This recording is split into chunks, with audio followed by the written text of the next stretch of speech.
Assalamualaikum warahmatullahi wabarakatuh. Kembali lagi di channel Ngopi, Ngobrol PC bersama Deddy Mulyadi. Hari ini saya mengundang satu orang Sri Kandi Kabupaten Karawang yang kiprahnya di dalam dunia organisasi, mulai dari organisasi kemahasiswaan dan sampai hari ini, kemudian dia tetap berkiprah sebagai Sri Kandinya Kabupaten Karawang di dalam menuju tatanan Kabupaten Karawang lebih baik lagi. Saya undang Ketua KPU Kabupaten Karawang, Ibu Mari Fitriana. Selamat datang Ibu Fitri. Ya, atur nuhun Pak Ya. Rektor. Pak Rektor ini luar biasa nih, dosen saya dulu Wah, dan dekan. Sekarang sudah jadi rektor ini. terima Luar kasih, terima biasa. kasih. Sehat, Ini Prof. alhamdulillah sehat semua ya. Alhamdulillah. Nah, saya masih ingat ketika dulu mahasiswa, beliau juga adalah aktif di organisasi kemahasiswaan ya, Siap. baik intra maupun ekstra kemahasiswaan. Ini ternyata sampai hari ini kiprahnya di dunia aktivis ini nggak berhenti sampai akhirnya saat ini sebagai Ketua KPU Kabupaten Karawang. Nah, Iya. terima kasih sudah berkenan hadir diundang oleh saya dan Siap. saya Sama-sama, ingin Prof. banyak menggali ya hal-hal yang berhubungan dengan fungsi KPU, organisasi KPU, karena begini, tidak seluruh masyarakat paham tentang itu. Betul Ya, sekali. jadi channel ini khusus untuk edukasi kepada masyarakat tentang apa saja yang memang harus kita sosialisasikan, harus kita berikan pemahaman kepada masyarakat ke arah yang sebenarnya seperti apa.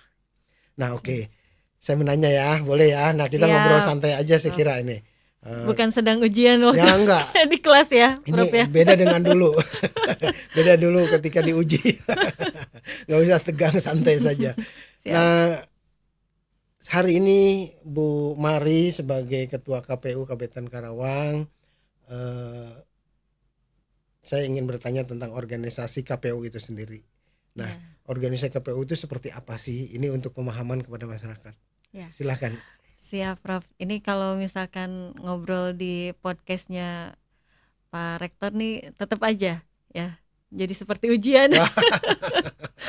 Iya, berbicara KPU betul sekali, Prof, karena memang begitu banyak masyarakat yang belum tahu, disangkanya juga KPU kadang disamakan juga dengan partai politik, orang Iya, berpikirnya iya. kadang gitu ya, ada beberapa lah masyarakat yang berpikir seperti itu. Padahal dalam pelaksanaan pemilu mereka mencoblos gitu kan, mereka datang ke TPS. Nah, mereka nggak berpikir bahwa oh iya ternyata KPU yang membuat itu semua gitu. Jadi kalau misalkan kita membaca literasi di Undang-Undang 7 2017 itu ada di pasal 1 ayat 8 bahwa KPU itu adalah komisi pemilihan umum yang bersifat nasional, tetap dan mandiri. Nah, jadi kalau misalkan dilihat seperti itu berarti KPU ini adalah lembaga yang mandiri, lembaga yang independen gitu, dan KPU sebagai penyelenggara pemilu dan pemilihan.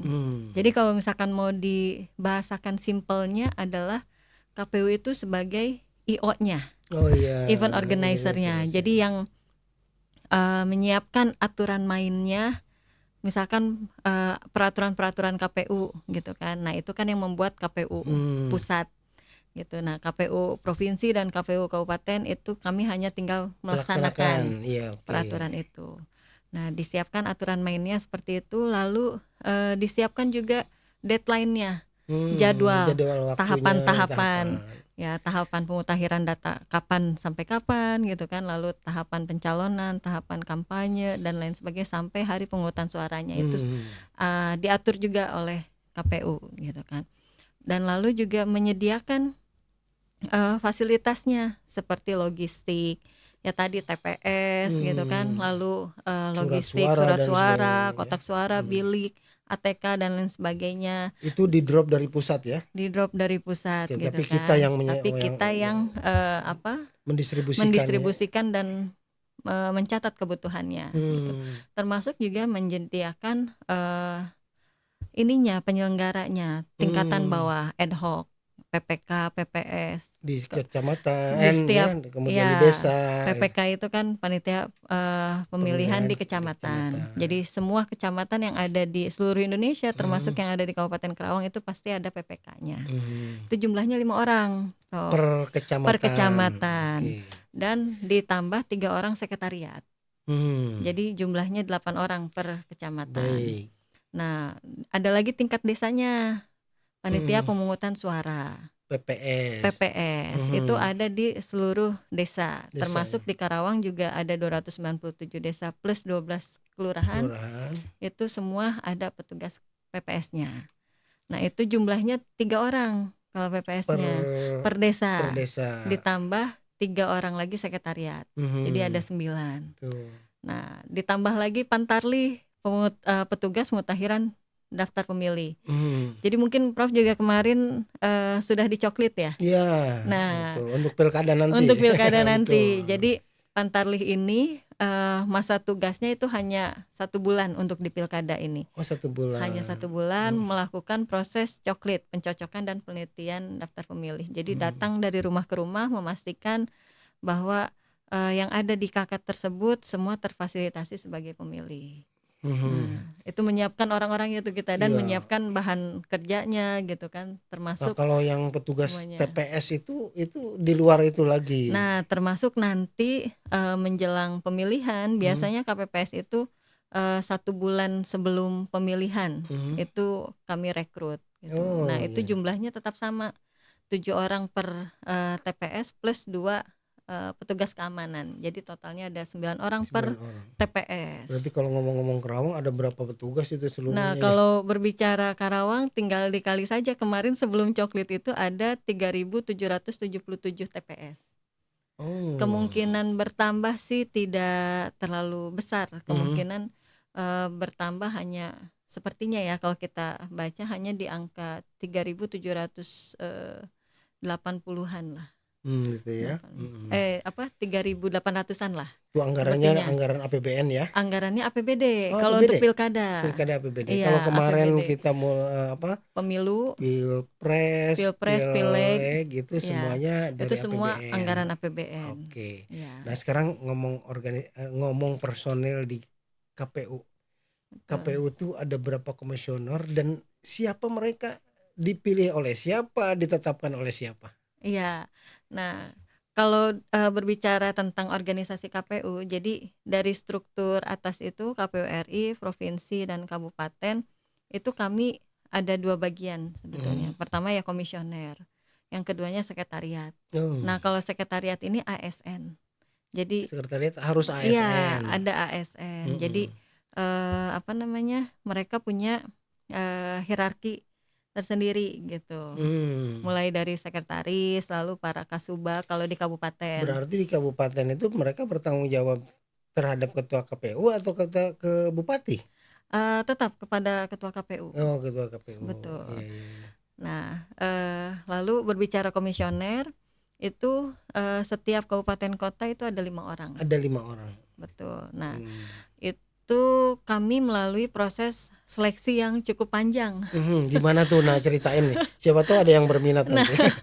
Iya, cukup panjang sekali gitu. Pertama ya seleksi administrasi pastinya gitu kan. Jadi saat seleksi administrasi itu begitu banyak Prof yang harus kami sampaikan gitu, selain kurikulum vitae, terus juga ijazah, terus juga tes kesehatan. Jadi tes kesehatan itu harus di rumah sakit umum pemerintah gitu. Nah, itu dan cek kesehatannya itu tidak hanya cukup keterangan sehat biasa gitu, tapi itu memang kita harus betul-betul Jasmani rohani ya. jasmani rohani Dengan dan psikologinya juga tentu ya. betul Iya oke. menjawab banyak pertanyaan Sampai dan juga konsul dengan dokter betul kejiwaannya. ada 1000 lebih ya pertanyaannya ya. Betul, dan termasuk juga tes bebas narkoba gitu. Nah, itu persyaratan administrasi gitu. Setelah itu ditempuh, jadi kalau di KPU itu kan sekarang sudah berbasis teknologi semua, Prof. Nah, termasuk sistem rekrutmen anggota dan badan ad hoc juga, itu kami ada sistem informasinya, si Akba, sistem informasi anggota KPU dan badan ad hoc. Si Akba namanya. Si Akba namanya. Nah, melalui aplikasi itu, jadi kami mengunggah dokumen-dokumen tadi yang harus dilengkapi, surat-surat pernyataan, lalu kemudian mengupload lagi. Tadi seperti surat keterangan sehat dari rumah sakit, gitu kan. Itu ada beberapa lembar tuh waktu itu, ingat betul gitu. Dan itu kita harus scan, kita upload gitu kan. Terus juga ijazah. Oh gitu ya. Itu harus adminnya kita di ke pusat atau ke itu adminnya ada di tingkatan masing-masing. Oh di kabupaten. Ya, di kabupaten ada, di provinsi ada, dan di RI ada. Jadi kalau RI itu pastinya bisa melihat keseluruhan. Kalau KPU RI pengen lihat Kabupaten Karawang itu beliau bisa ya, gitu. Betul. Nah, kalau kemarin kan proses seleksi kabupaten itu yang bertanggung jawab ya provinsi untuk secara teknisnya. Jadi setelah melalui proses administrasi itu kemudian dinyatakan lolos, itu waktu itu kalau nggak salah ada 35 orang dari Karawang untuk yang dites, lolos sampai kepada proses administrasi mungkin. Iya. Nah, lalu kemudian kami mengikuti CAT dan psikotes. Itu setelah lolos itu saya lupa jumlahnya, kalau nggak salah 20 kalau nggak salah. Itu baru ikut wawancara. Nah, dari wawancara itu hanya 10 orang yang dinyatakan lolos untuk ke proses selanjutnya, fit and proper test. Nah, dari hasil fit and proper test itu kemudian waktu itu yang melakukan fit and proper testnya KPU provinsi, oleh komisioner KPU provinsi. Hasilnya disampaikan ke KPU RI, KPU RI yang menentukan ranking 1 sampai 10-nya. Nah, dipotong yang 5 terpilih gitu. Nah, yang 6 sampai 10-nya nanti calon PAW. Gitu. Seperti itu prosesnya ya, cukup panjang lah. Ya. Cukup berarti panjang. di SK-kan oleh KPU RI. Wah, ini berarti sangat kuat sekali ya kedudukannya gitu kan. Wah, luar biasa lah pokoknya. Luar biasa kemarin prosesnya, dan setelah terpilih kami dilantik. Kalau Karawang itu waktu itu tanggal 31 Oktober 2023 dilantiknya. Dan setelah dilantik itu ya kami melakukan rapat pleno internal berlima, menentukan posisi tadi ketua gitu kan. Lalu selain ketua kan ada, kalau ketua itu kan merangkap divisinya itu keuangan, umum, dan logistik. Kalau ketua enak ya, singkatannya cool. Iya, singkatannya cool. Saya Makanya pikir dingin gitu. Bukan cool dingin gitu. Nah, itu ketua cool gitu kan, divisinya. Lalu ada lagi divisi Rendatin, perencanaan data dan informasi. Rendatin singkatannya. Nah, lalu itu sekarang di Karawang itu Bang Ahmad Subhi yang jadi komisionernya untuk divisi Rendatin. Beliau orang asli Batu Jaya, yang punya candi. Lalu berikutnya ada lagi divisi Sosdikli Parmas SDM. Ini panjang sekali ya divisinya. Singkatannya Sosialisasi, Pendidikan Pemilih, Partisipasi Masyarakat, dan Sumber Daya Manusia. Itu satu divisi kalau di kabupaten. Banyak sekali itu, dan bidangnya ya. banyak sekali itu. Jadi ada sosialisasi dan pendidikan pemilih, lalu ada partisipasi masyarakat, ada SDM, ada 3 sebetulnya. 3 bidang ya, 3 bidang yang harus ditangani oleh yang bersangkutan. Iya, dan itu dipegang oleh Kang Iqmal Maulana kalau di Karawang. Beliau asli orang Karawang juga, rumahnya di Lamaran. Oh gitu ya. Nah, lalu ada divisi teknis penyelenggaraan.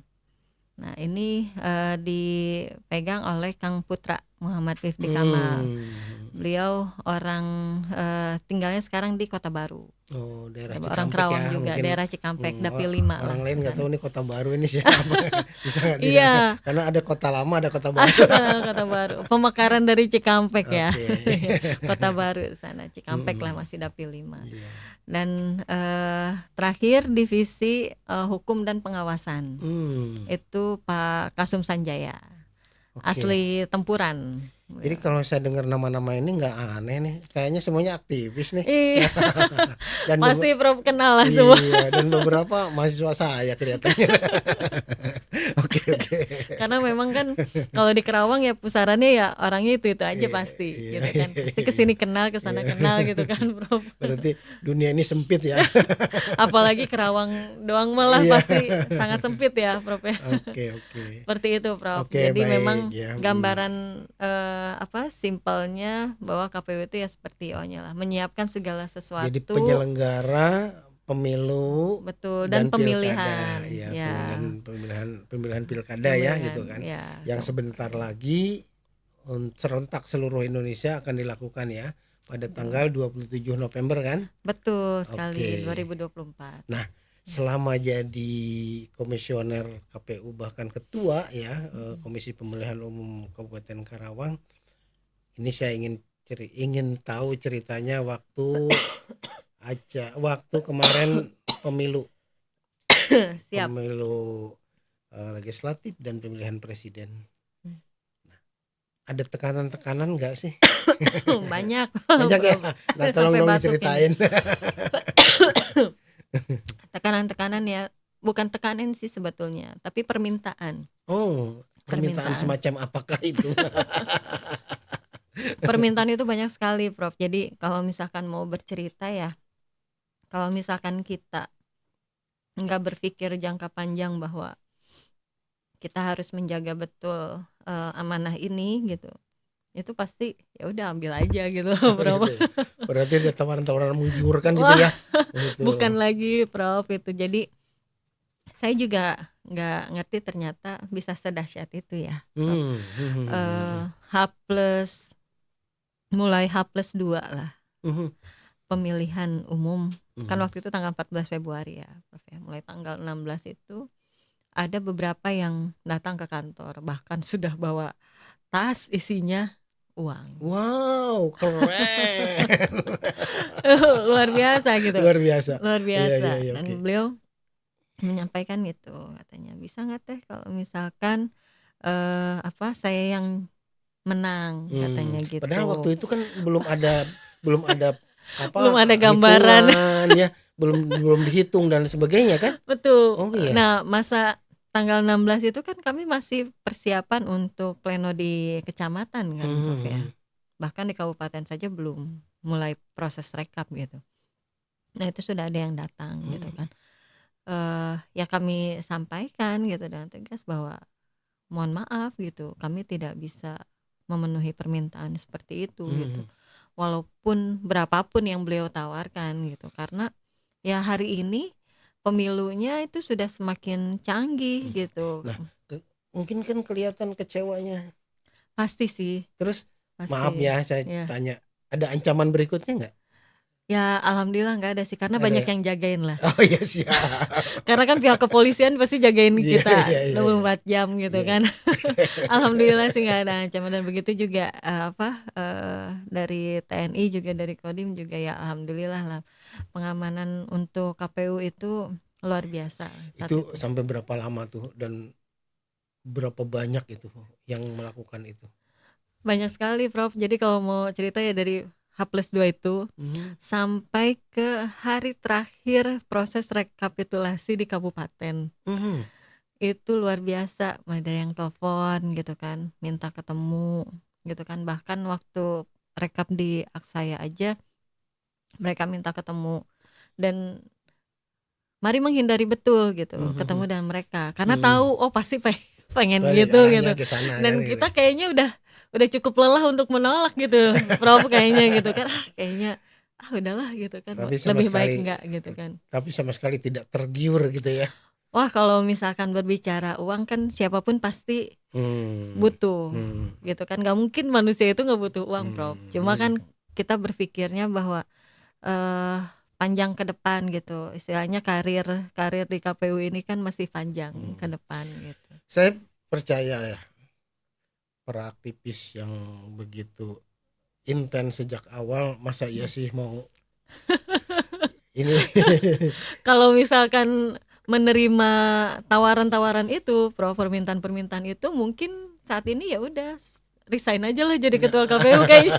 Udah nyaman dengan Udah itu ya. nyaman Tapi hati tidak sebetulnya. mungkin Tapi akan kan bisa nggak akan damai. tenang, Iya, nggak akan tenang, gitu. Prof, gitu. Gitu. Oh, saya senang banget nih pernyataan ini yang luar biasa. Artinya ada komitmen yang tinggi untuk menjaga Harus, integritas betul harus, Prof. sebagai aktivis, sebagai warga negara untuk Betul. menyelamatkan demokrasi kita ke depan lebih baik lagi. Nah, betul itu dia, Prof. Karena kan ya kita waktu masih zaman aktivis kan digembleng betul soalan itu ya, Prof. Jadi ketika di sini kita udah tahu betul bahwa ya kita harus memang betul-betul berdiri di tengah gitu kan, di tengah kepentingan orang yang begitu banyak gitu kan, kepentingan politiknya berbeda-beda, dan kita memang betul-betul harus siap gitu, Iya. siap menolak Iya, iya. ajakan-ajakan yang tidak inilah, yang Iya, tidak iya. baik lah Betul, gitu kan betul, buat betul, kita gitu betul. kan. Kalau buat mereka sih mungkin saja baik gitu kan, tapi ya Buat tidak baik mereka buat kita udah jadi. biasa mungkin mereka. Nah, Nah itu ini dia. gambaran aja, gambaran Ibu Mari. Kira-kira hal seperti ini sampai kapan sih bisa diakhiri gitu? Nah, sebetulnya kan hal-hal seperti itu ya, ketika misalkan kita sebagai penyelenggaranya tegas menolak sih, mereka pasti tidak akan melakukan hal-hal itu, gitu. Nah, yang kita pahami kan sebetulnya sebagai politisi harusnya mereka kan ketika misalkan ingin menjadi wakil rakyat, itu kan ya melakukanlah cara-cara meraih simpati yang baik gitu kan Untuk kepada masyarakat masyarakat, gitu kan. betul. Mereka turun langsung gitu kan ke masyarakat, mendengarkan kebutuhan masyarakat itu seperti apa, keluhan masyarakat itu seperti apa, supaya ketika mereka duduk, mereka itu tahu betul gitu sebagai Fungsinya dewan tuh kayak apa harus ya? harus seperti apa sih gitu kan, Betul, Prof, betul, gitu betul. ya. Nah itu kadang kan ada sebagian yang berpikiran instan, oh bisalah diatur sama KPU katanya gitu ya, suara Ya, gampang nanti diatur sama KPU, padahal tidak sama sekali. mudah-mudahan KPU-KPU yang lain yang ada berapa ribu di Seluruh Indonesia. seluruh Indonesia, ada 340 sekian kalau nggak salah saya, kalau nggak salah ya, Iya, kabupaten kota di di Indonesia seluruh ya. Indonesia. Nah, Siap. ini mudah-mudahan seperti Ibu Mari ini bisa menjaga integritas Siap. sebagai penyelenggara pemilihan ya, baik itu pemilu maupun itu pilkada, Pilkada. saya kira. Dan apalagi sebentar lagi kita akan pilkada ya, serentak. Betul sekali. Nah, kira-kira gambaran di soal pilkada sampai sejauh mana sih sekarang tinggal beberapa bulan lagi kan, November itu tinggal beberapa bulan lagi. Konstelasi politik di Kabupaten Karawang seperti apa menurut Bu Mari ini? Kalau misalkan berbicara kami sebagai penyelenggara, tentunya kan sampai hari ini karena belum ada yang berkonsultasi persoalan pencalonan, jadi ya kami masih menganggapnya biasa saja konstelasinya. Jadi belum ada konstelasi yang begitu. Belum ya. Kalau kalau kami ya sebagai penyelenggara ya, Prof ya, kecuali mungkin nanti setelah penetapan paslon mungkin itu akan berbeda. Oke, Gitu. sekarang kan ada 8 partai yang masuk parlemen di Kabupaten Karawang. Hasil pemilu Hasil pemilu 2024 kemarin. 2024 itu sudah fix ya, sudah pleno, sudah Sudah diketok play. palu. Siap. Ya. Dan pemenang terbesar itu Partai Gerindra, Partai 8 Gerindra. kursi, kemudian Demokrat 8 8 kursi juga, ya, kemudian Golkar 6 kursi. Betul. Terus PDIP, PKB 6. Oh, rata-rata 6 itu. Iya, Nasdem PKS 77. Oh, itu. Nasdem PKS 7, Iya. totalnya 50 ya. Iya, dan PAN 2. PAN 2. Ya. Oke. Dari jumlah kursi yang ada di parlemen di Kabupaten Karawang ya, di DPRD. Nah, kira-kira ada berapa calon lah yang kira-kira secara optimal pembagian kalau tuh ada apa ada apa ya namanya Koalisi. koalisi Iya, itu bisa berapa berapa koalisi gitu berapa koalisi, dan iya. berarti berapa calon gitu kan. Siap. Nah, sebetulnya kalau berbicara anggarannya itu kan waktu 2023 itu disampaikan ke Pemda itu anggaran KPU untuk 4 paslon masa pencalonan ini nanti. Karena menghitung waktu itu satu paslon dari perorangan, Oh iya kemungkinan 3 kemungkinannya. paslon dari partai politik gitu. Nah, berbicara kondisi hari ini karena memang pertanggal 12 Mei kemarin itu tidak ada yang mengajukan persyaratan perorangan, maka ya KPU Karawang tidak ada menerima calon perseorangan gitu. Nah, tinggal ya menunggu nanti dari partai gitu kan, gabungan Berarti partai. kalau tadi anggarannya 4, sekarang yang independen nggak ada, berarti Iya. tinggal 3 dong ya. Iya. 3 paslon 3 kira-kira paslon ini. kira-kira gitu. Tapi kalau misalkan melihat dari kondisi tadi yang Prof sebutkan tadi, sebetulnya ya kalaupun misalkan 4 pasangan calon pun sebetulnya memungkinkan. Karena Tapi kan pembagian koalisinya mungkin harus harus betul-betul ini ya padat. seimbang. Karena kan Syaratnya apa ya untuk jadi calon itu kan? karena syaratnya itu hanya 20% dari jumlah kursi. Oke, 20% dari Iya, 50 hanya 10 kursi. ya. Jadi sebetulnya dari porsi tadi kursi 8 parpol itu memungkinkan untuk 4 paslon pun. Misalkan yang 8 plus 2 tadi. Iya, 8 plus 2 Itu 10 1, masuk gitu ya. kan. 8 tambah 6 misalkan 7 tambah 6 7 tambah 6 itu sebetulnya masih bisa 4 paslon pun paling gitu. berarti dua partai ya. Dua partai. Tapi ya kita juga kan tidak tahu kan bentuk koalisi dari masing-masing pimpinan partai, apalagi kan kalau pilkada ini tetap sebetulnya ada campur tangan dari pusat, dari DPP karena ya. rekomendasinya dari pusat. Iya. Nah, kita pun kan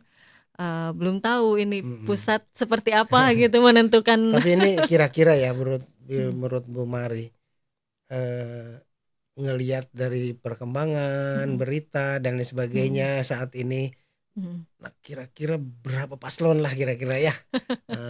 Karena nggak mungkin dong tadi ya udah diatur aja, ini yang 8 tambah 2, yang ini tambah ini sehingga jadi 4 paslon, kan nggak gitu juga. Ini mah betul. Kalau perkiraan.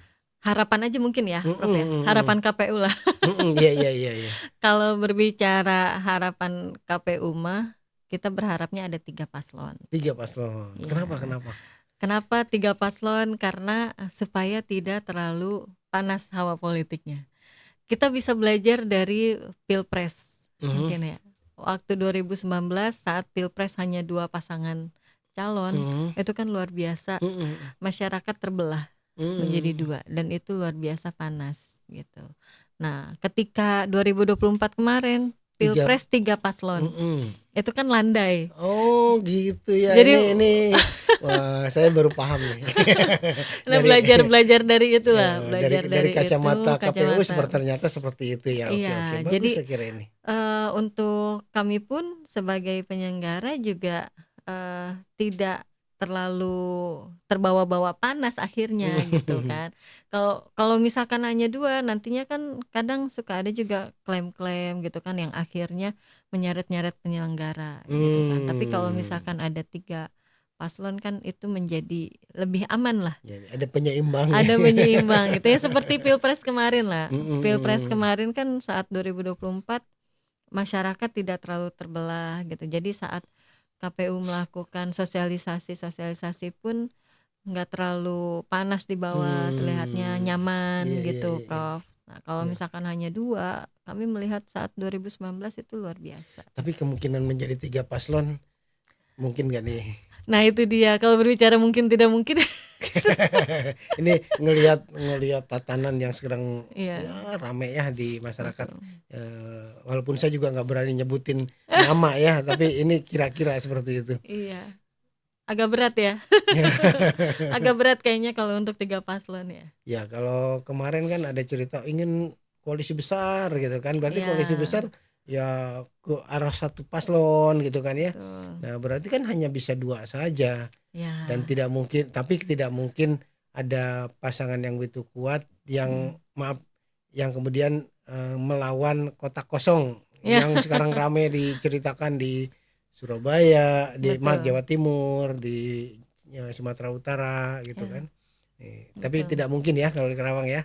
Di Karawang ya nggak tahu Prof ya, karena kan segala kemungkinan masih bisa terjadi. Hmm, Karena kita kan KPU baru buka pendaftaran itu nanti di tanggal 27 Agustus oke. sampai 29. Jadi hanya ada 3 hari Oh nanti, 3 hari. 3 hari 27 sampai 29. Maka Eh, kemudian di awal Agustus nanti kita mau sosialisasi terhadap pimpinan partai politik hmm, dan juga media, pimpinan ormas, karena untuk pencalonan nanti selain paslon itu harus melengkapi persyaratan secara umum, itu mhm, juga harus menyampaikan visi dan misi yang harus sesuai dengan rencana pembangunan jangka panjang daerah gitu. Jadi harus hmm, sinkron hmm. antara visi misi paslon dengan rencana pembangunan jangka panjang daerah Tapi kalau ada Karawang. paslon yang Iya. kemudian visi misinya nggak nyambung dengan itu kan nggak bisa di delete juga ya. Nah itu dia, makanya ya harus disesuaikan. Akhirnya Oke. kan kami juga komunikasi dengan Bapeda gitu kan, untuk Hmm, ya, biar Bapeda nanti menyampaikan apa yang ya menjadi mensosialisasikan rancangan. dengan tentang RJPMD-nya kan Ya gitu kan. betul, Oke. betul. Gitu ya. Nah, jadi menarik sekali ya untuk pilkada nih yang akan datang nih ya. Ya Pilkada. luar biasa, Mm-mm. dibuat menarik lah. Ya, dan harus menarik dan siapapun nanti yang akan terpilih ya itu yang Hmm, terbaik kan. betul sekali, itu pilihan Pilihan masyarakat lah. masyarakat. Katanya kan suara rakyat adalah suara Tuhan. Nah betul betul sekali Bro. Nah, oke lah. Sekarang persiapan apa yang sudah dilakukan oleh KPU Karawang dalam kegiatan menjelang kegiatan Pilkada Kabupaten Karawang, khususnya Kabupaten Karawang gitu. Ya siap. Jadi kalau berbicara persiapan memang dari selesai pemilu kemarin kami langsung tancap gas Hmm, persiapan pilkada gitu kan. Karena hampir tidak ada jeda lah antara kemarin selesai pemilu itu kan, proses rekapitulasi selesai, lalu ada sedikit PHPU itu baru beres-beres PHPU ya. itu apa? Ini perselisihan hasil pemilu. Oh ya. Ya, jadi Mm-mm. gugatan ke MK lah. Oh, ya ini jadi Gugatan ke menarik. Jadi MK saya kemarin gitu. ada nggak itu gugatan ke MA di Kabupaten Karawang? Ada Ada ya? satu yang masuk, itu Itu gugatan di Dapil 4 DPRD Kabupaten hmm, dari Partai Golkar kemarin itu. Nah, itu karena memang sudah terlanjur terregister di MK, walaupun secara administrasinya tidak memenuhi karena hmm. tidak ada rekomendasi dari partai, kan itu harus ada rekomendasi dari Oh itu DPP perorangan. Oh perorangan perorangan ya. gitu. Jadi Hmm. karena kan MK menerima ya dari peserta pemilunya kan partai, Hmm. kalau caleg kan bagian dari Iya, partai. partai nggak merekomendasi. Partai tidak merekomendasi, maka ketika di persidangan pertama itu putusannya dismisal, dia tidak Oke. memenuhi. Nah selesai itu hampir di akhir April, lalu awal Mei kami sudah mulai rekrutmen badan ad hoc Hmm. gitu kan, sampai selama hampir 1 bulan itulah rekrutmen PPK, PPS gitu Hmm. kan, dan selesai sudah dilantik gitu kan, lalu lanjut lagi pemutakhiran daftar pemilih gitu, mulai dari pemetaan di tingkat kabupaten, lalu di tingkat kecamatan, lalu kemudian kami menurunkan Pantarlih gitu kan, Hmm. rekrutmen Pantarlih, lalu menurunkan datanya ke Pantarlih sampai akhirnya proses coklit nih dari tanggal 24 Juni kemarin sampai hari ini terakhir. Oh, terakhir hari ini ya. Hari ini terakhir tanggal 24 Juli. Iya, Nah, iya, setelah iya. proses ini selesai, ini bukan berarti langsung ke DPT, Prof. Perjalanannya masih panjang. Nah, nanti ada proses rekapitulasi daftar pemilih hasil pemutakhiran dari tingkat desa, PPS, lalu ke tingkat PPK, kecamatan, sampai ke tingkat kabupaten. Itu sudah kami rekap. Nanti disampaikan juga di rekapitulasi di provinsi. Gitu. Itu sudah selesai, itu outputnya adalah DPS, daftar pemilih sementara. Nah, nanti dari DPS ini masih ada pemutakhiran lagi, berproses lagi sampai akhirnya nanti di tanggal 21 September itu penetapan DPT. Daftar DPT pemilih tetap. ya. Iya. Iya. Okay. Nah, pemutakhiran itu masih berjalan. Kami juga sekarang masih juga mensosialisasikan dan melakukan pendidikan pemilih. Nah, ini begitu banyak program-program yang kami jalankan gitu kan. Ada yang internal, ada yang eksternal gitu kan, program kemitraan gitu dengan yang lain. Karena kan basis pemilih ini begitu banyak, Prof, yang harus datangi semua gitu, mulai dari basis pemilih pemula, basis pemilih perempuan, terus juga komunitas agama, hobi gitu kan, dan lain sebagainya gitu. Terus juga pemilih disabilitas gitu. Nah, itu kan juga harus mendapatkan perlakuan yang sama gitu kan, dengan program sosialisasi dan pendidikan pemilihnya gitu, harus sampai ke mereka semua. Nah, itu masih berjalan. Nanti di bulan Agustus tanggal 27 sampai 29 ya kami menerima pendaftaran pasangan calon. 27 sampai 29 ya. Betul.